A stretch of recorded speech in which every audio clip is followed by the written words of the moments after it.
Hello everyone, welcome back to the channel. Today in this video I will show you how to fix the IMO connecting problem. You can see this is the problem, how to fix it. Okay, let's get started.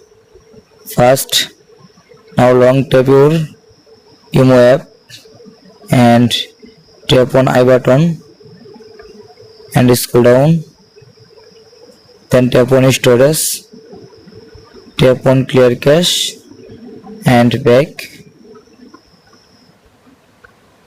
and now tap on permission option and now tap on photos and videos, allow back, and first now check on call logs, allow back. Okay, back to home screen, and now check your internet Wi-Fi connection. My Wi-Fi already connected.